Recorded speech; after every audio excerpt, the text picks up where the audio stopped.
I bought a piece of land in the hill country outside Fredericksburg, Texas, because my wife Helen always said that when we finally stopped working, she wanted to sit on a porch and watch the deer come out at dusk.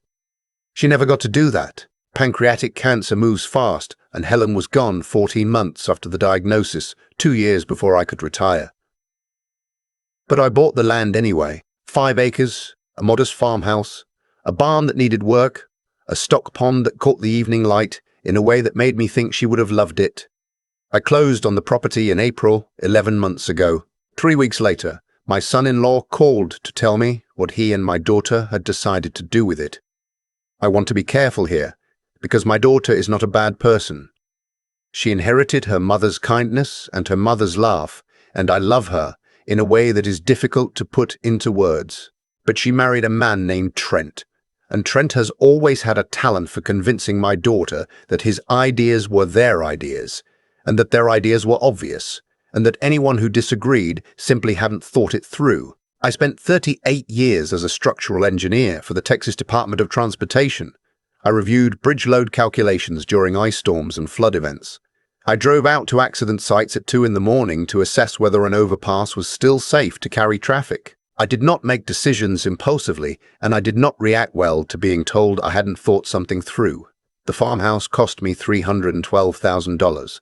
I had saved methodically since Helen's death, redirecting the money we had set aside for the retirement we never got to share. The property needed work.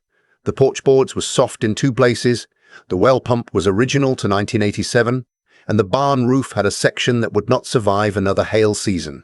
I had plans for all of it. A summer's worth of projects, the kind of physical work that tires your body and quiets your mind. I had been on the property exactly 19 days when Trent called. I was on the porch replacing a section of railing when the phone buzzed. I almost didn't answer. The morning was cool and clear, the kind of hill country morning that smells like cedar and coming warmth, and a red-tailed hawk had been circling the pond for the last 20 minutes, patient and precise. "Dad," Trent said. Not a question. His tone had the particular quality it always carried when he was about to present something as settled. "How's the farmhouse coming along?" "Good," I said. "Making progress." "Listen," he said, "I'd been running some numbers. You're sitting on a gold mine out there. Hill country vacation rentals are exploding right now. A property like yours, 5 acres, the pond, the barn, you could be pulling in 3, maybe 4,000 a week during peak season. Easter, summer, fall color. We'd handle all the management side. You'd just collect a check." I set down my hammer. "Trent," I said, "I bought this property to live in. It's not a rental." "I understand that," he said, and I could hear the pivot coming. "But hear me out. You're out there alone, and that's a lot of property for one person. What happens if something goes wrong? What if you have a health event and the bills stack up? We're offering to take the burden off your hands. There is a specific kind of manipulation that uses your vulnerability as a lever. I recognized it because I had watched Trent use it on my daughter for years. The suggestion that her judgment couldn't be trusted, that she needed his guidance, that his concern was love rather than control. Hearing it directed at me was clarifying. "I don't need the property managed," I said. "I need to be left alone to fix the porch railing I'm currently working on."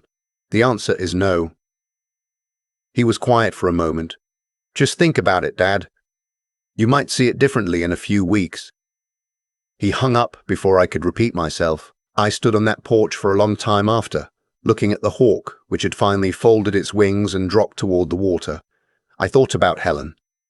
She had dealt with Trent by choosing her battles carefully and holding certain things sacred. This property was sacred. I didn't think I would need to say it more than once. I was wrong. My daughter called 3 days later.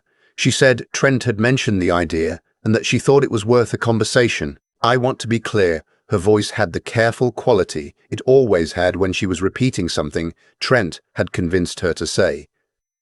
I knew the difference between my daughter speaking for herself and my daughter relaying a position she'd been coached into. "Dad," she said, "we could make it work so you barely notice. Guests would only be there when you're in Austin visiting or during the winter when the weather's bad." "I'm not planning to be in Austin for extended periods," I said. "I moved here to live here. Your mother and I talked about a place like this for 15 years. I'm not renting it out to strangers." She softened then The real her coming through. I know, she said. I'll talk to him. She did talk to him. I found out later what that conversation looked like. Trent listened, nodded, and then went ahead anyway. 6 weeks after my conversation with him, I drove into Fredericksburg to pick up materials at the hardware store. On the way back, I stopped at the gas station near the County Road turnoff. There was a flyer pinned to the corkboard inside, next to notices for a farm sale and a lost dog. Hill Country Hideaway. 5 acres of privacy and natural beauty near Fredericksburg. Stocked pond. Historic barn. Fully furnished farmhouse. Starting at $395 per night. Sleeps 6. Book now for summer availability. The photograph was my porch. My pond. The angle was taken from the road, and I recognized the post oak tree at the left edge of the frame. I pulled out my phone and typed in the website address printed at the bottom of the flyer. It was a professional site, multiple photos, most taken through my fence line, or on the one occasion Trent had visited in February when he'd walked the property uninvited while I was in town. There was a booking calendar. Summer was partially filled. Memorial Day weekend, the last 2 weeks of June. The 4th of July. Someone had already reserved the 4th of July weekend. The nightly rate for that period was listed at $495. I drove home without stopping. I sat at my kitchen table, the same table Helen and I had moved from our house in Austin, the one where we'd had coffee every morning for 22 years, and I did not allow myself to do anything until I had thought it through completely. That is the engineering habit. Define the problem, assess the conditions, then act. I called an attorney the next morning. Her name was Patricia Howell, and she practiced property law out of an office in Kerrville. I'd found her through the County Bar Association referral service. She listened without interrupting while I described the situation. When I finished, she was quiet for a moment. "Mr. Aldridge," she said, "what your son-in-law has done is legally straightforward. He has advertised and accepted payment for rentals of a property he has no ownership interest in and no authority over. That is fraud. We can pursue both civil remedies and, if you choose, involve law enforcement." "I want it stopped," I said. "Beyond that, I want to understand every option I have." She drafted a cease and desist letter that afternoon. It went to Trent by certified mail and by email, addressed to the contact listed on the rental website. It was clear. Immediate removal of all listings and photos. Refund of all payments received. No further contact regarding the property, except through legal counsel. He had 72 hours. I also drove to the Gillespie County Sheriff's Department that same afternoon and spoke with a deputy named Harmon. He was methodical and unhurried, the kind of law enforcement officer who takes notes by hand and asks you to slow down when you're getting ahead of yourself. I walked him through everything. He looked at the website on my phone, looked at the booking calendar, and wrote for a long time in his notebook. "This is fraud," he said. "You understand that what he's done, collecting money for rentals of a property he doesn't own, is a criminal matter, not just a civil one." "I understand," I said. "You want to pursue it that way." "I want it on the record," I said. "Whatever happens with my daughter, I want this documented." He nodded. "I'll open a file." I installed security cameras that week, 2 covering the driveway, 1 on the barn, 1 on the back porch facing the pond. I'd had a system quoted in Austin and never followed through. I followed through now. Trent called on the 4th day, 1 day after the cease and desist deadline. His voice was different. The smooth quality was gone. "You had a lawyer contact me. Over a business idea. That's how you want to handle family. You listed my property for rent without my permission," I said. "You collected money from people for a vacation on land you have no right to offer. I told you no. You ignored me. What did you expect? I was moving forward on good faith. I figured once the revenue came in, you'd come around. There was no good faith. I said no twice. Remove the listing today and refund every payment you've collected. You're going to destroy my marriage over a farmhouse," he said. "Do you understand what you're doing to your daughter? I'm protecting property that I paid for. If your marriage is in trouble, that's between you and my daughter. Remove the listing." He hung up. I checked the website that evening. Still active. The 4th of July booking was still showing as confirmed. I called Patricia Howell and told her he hadn't complied. She filed for a civil injunction the next morning and formally referred the matter to the Gillespie County Sheriff as a complaint. Deputy Harmon called me that afternoon to say the investigation was now active. 3 nights later, my cameras caught Trent's truck in my driveway at 11:40 at night. He got out, walked to the front door, tried the handle, locked. He walked the perimeter of the house, tried the back door, looked in the windows. He stood by the pond for several minutes in the dark, hands in his pockets. Then he took out his phone, had what appeared to be an animated conversation, and left. I watched the footage the next morning over coffee, the hawk working the pond in the early light outside my window. Trent's face in night vision green looked like a man who had never genuinely believed the word no applied to him and was only now beginning to suspect it might. I sent the footage to Patricia and to Deputy Harmon. The injunction came through within the week. The listing was ordered removed. Refund of collected payments was mandated. No contact with me except through attorneys. The evening the injunction was served, my daughter called. She was crying before she finished saying my name. Dad. Her voice was barely controlled. He didn't tell me any of this. He said it was a miscommunication. He said you two had discussed it, and then you changed your mind. I sat down on the porch steps. The evening was cooling, the deer beginning to move at the edge of the property, the way they did when the light dropped. Your mother and I talked about this place for 15 years, I said. There was no miscommunication. She was quiet for a long time. I know, she finally said. I know, I've been telling him to leave it alone. I know. I've been telling him to leave it alone. I know you have. What happens now? With the legal part, Patricia tells me the DA is reviewing for criminal charges. She says given the evidence and the fact that he continued after the cease and desist, it's a strong case. Her silence was the silence of someone processing information they had been hoping to avoid. I don't want him to go to prison, she said. That's for the DA to decide, not me. What I want is to live in my home without my son-in-law deciding what to do with it. She cried quietly for a minute. I didn't try to fill the space. Helen had taught me that some silences need to be sat in. I love you, she finally said. I love you too. The door is open. That doesn't change. After we hung up, I made dinner and ate on the porch as the last light went out over the pond. A great blue heron landed at the water's edge, still as a piece of iron, watching. I had seen it 3 or 4 times since moving in, always at dusk, always alone. I had started to think of it as a marker of the evening. Its arrival meaning the day was officially done, and I was permitted to sit without doing anything useful. I thought about Helen. I thought about what she would say. She had been patient with Trent longer than I had. She understood that her daughter loved him, and she had chosen accommodation over confrontation for years. But she had also, very quietly and without fanfare, arranged her own finances so that her personal accounts were entirely separate from any joint access. She had done it years before she needed to. She had understood something about Trent that I had been slower to see. She would not have been surprised by any of this. She might have been surprised that it had taken him this long. The following weeks moved at a different pace.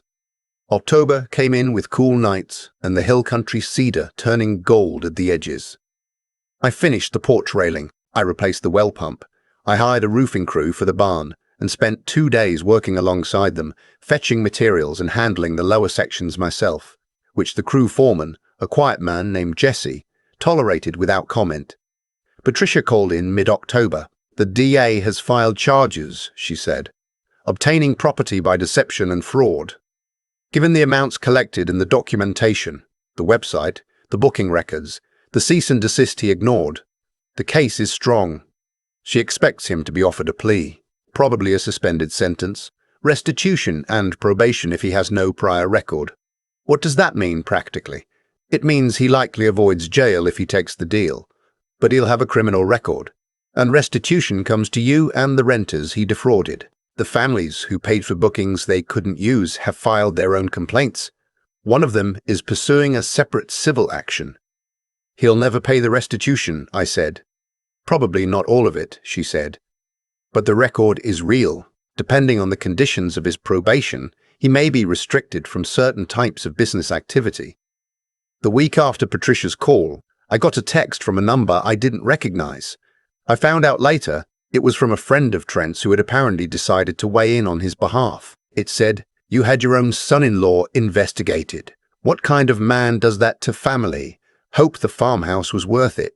I deleted it without responding. I'd learned that engaging with that kind of message only produced more of it. What I thought about instead was my daughter. She had called twice in the past 2 weeks. Brief conversations about things that had nothing to do with Trent or the farmhouse. A recipe she was trying, a book she'd picked up. She was finding her way back to me in the way she used to before Trent's version of family dynamics had started to define everything. I didn't push. I let it be what it was. In November, she told me they were separating. She said it matter-of-factly, the way she delivered difficult information when she had already processed it and only needed to relay the fact. "He moved out 3 weeks ago," she said. "I didn't tell you because I was still figuring out how I felt about it." "I'm sorry," I said. And I meant it, not for Trent, but for her, for what it costs to see clearly someone you chose to build a life with. "I think I've known for a while that something was wrong," she said. "Not just this. Everything. He's always been very good at making me feel like my instincts were off, like I couldn't trust my own read on situations." "I know that feeling," I said. She laughed a little. A short, surprised sound. "Yeah, I guess you do." She came out to the farmhouse the first weekend in December. She drove from Austin on a Friday afternoon, arriving as the light was going gold across the pond. I watched her get out of the car and stand for a moment, just looking. She had a mother's stillness when she was taking something in. "This is beautiful," she said. "Why haven't you made me come sooner? You were welcome anytime." She walked the property before dark, the pond, the barn, the cedar breaks along the back fence, and asked questions about the repairs I'd been doing.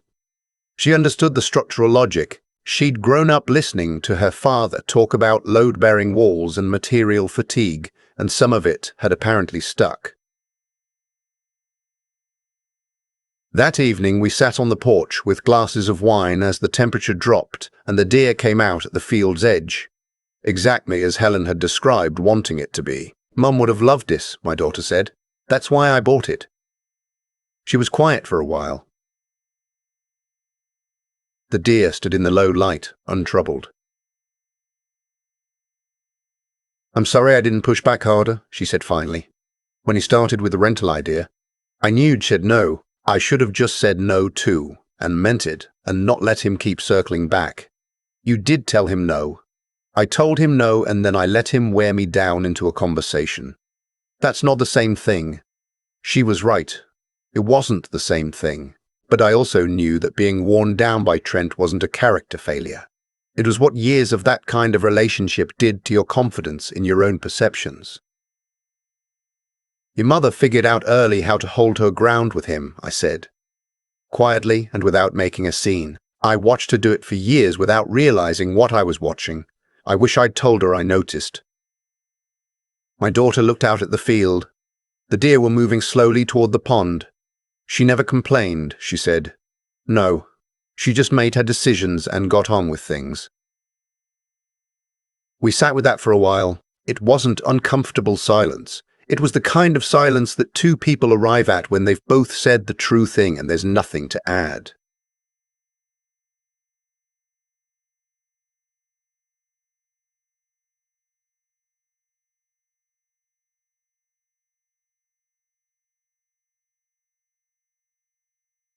The following morning I woke before dawn and started the coffee. My daughter was already up, sitting on the porch steps in her coat with a blanket over her lap, watching the dark sky lighten over the cedar ridgeline.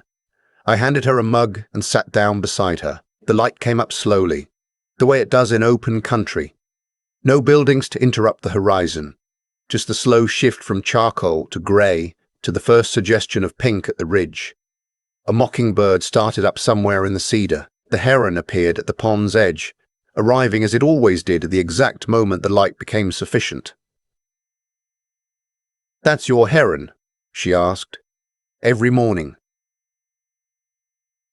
"I think it roosts somewhere in the back cedars." She watched it for a long time. "I'm going to come back," she said. "Regularly. If that's okay. Any time. Cool first, though." She smiled at that, like something she recognized. After she left that afternoon, I walked the property in the late daylight. The pond caught the sun at the angle it did in the hour before dusk, and I stood watching it the way I had on the first evening I'd come out here, before I'd replaced anything or fixed anything or made any of it properly mine. The legal process ran its course over the following months. Trent took the plea in January. Suspended sentence, 4 years probation, restitution totaling just over $19,000 split between me and the 3 families whose vacation bookings had turned out to be worthless. Patricia said the probation conditions would make it difficult for him to engage in real estate transactions or property management going forward. I didn't feel victorious. That's the honest answer. I felt tired in the particular way you feel after a long project has been completed. Not triumphant, just finished. What I felt most, sitting on the porch in the January cold with the heron at the pond and the cedar ridge going grey in the fading light, was that Helen had been right. About the land, about the deer, about what it meant to have a place that belonged to you completely. Not as an asset, not as an opportunity. As a place where you could sit still long enough to hear your own thoughts. The farmhouse had cost me more than $312,000 when I counted everything. It had cost me months of legal worry and a season of estrangement from my daughter and a long, hard look at a marriage I'd been partly willing myself not to see clearly. But it was mine. Earned and paid for and defended. Sitting there in the last January light, with the coffee cooling in my hands, I understood that the price had been fair. The heron lifted off the pond without warning, its wide wings catching the last of the sun, and crossed the cedar ridge and disappeared. It would be back in the morning. It always was. I went inside to make dinner. Outside, the hill country dark came on slow and complete, the way it does when there are no city lights for 20 miles, and the sky belongs entirely to itself. I was finally where I was supposed to be,